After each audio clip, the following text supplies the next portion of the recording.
গোটা গাড়ি 1 টাকার মুদ্রা দিয়ে মোড়া, শুধু সামনের জানালা বা দুধারের কাঁচগুলো ফাঁকা। গাড়ির এই অদ্ভুত সাজসজ্জার একটি ভিডিও ছড়িয়ে পড়েছে সমাজ মাধ্যমে। ভাইরাল হয়েছে ভিডিওটি। 1 টাকার কয়েনগুলি গাড়িতে এমনভাবে আটকানো হয়েছে যা দেখে তাজ্জব হয়ে গিয়েছেন সমাজ মাধ্যম ব্যবহারকারীরা। সমাজ মাধ্যমে নজর কেড়েছে বিষয়টি। রাজস্থানের এক ব্যক্তি নিজের গাড়িকে আকর্ষণীয় করে তুলতে 1 টাকার মুদ্রার সাহায্য নিয়েছেন। ভিডিওটি পোস্ট করার সময় লেখা হয়েছে পয়সাওয়ালা গাড়ি। যদিও ভিডিওটির সত্যতা যাচাই করেনি সায়েন টিভি 24x7।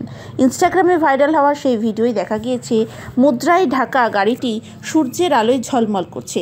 গাড়ির কোনো অংশে ফাঁকা জায়গা নেই বললেই চলে। এক্সপেরিমেন্ট কিং নামের ইনস্টাগ্রাম অ্যাকাউন্ট থেকে ভিডিওটি ছড়িয়ে পড়ার সঙ্গে সঙ্গে তা 50 লক্ষ বার দেখা হয়েছে। টাকায় ঢাকা এই গাড়িটি সকলের দৃষ্টি আকর্ষণ করেছে। পথচারীদের থমকে দাঁড়িয়ে গাড়ির দিকে তাকিয়ে থাকতেও দেখা গিয়েছে।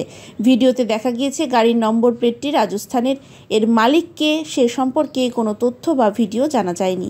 ভিডিওটি দেখে মজার মন্তব্যে ভরে গিয়েছে মন্তব্য বক্স। একজন ব্যবহারকারী লিখেছেন, খুচরোর গাড়ি।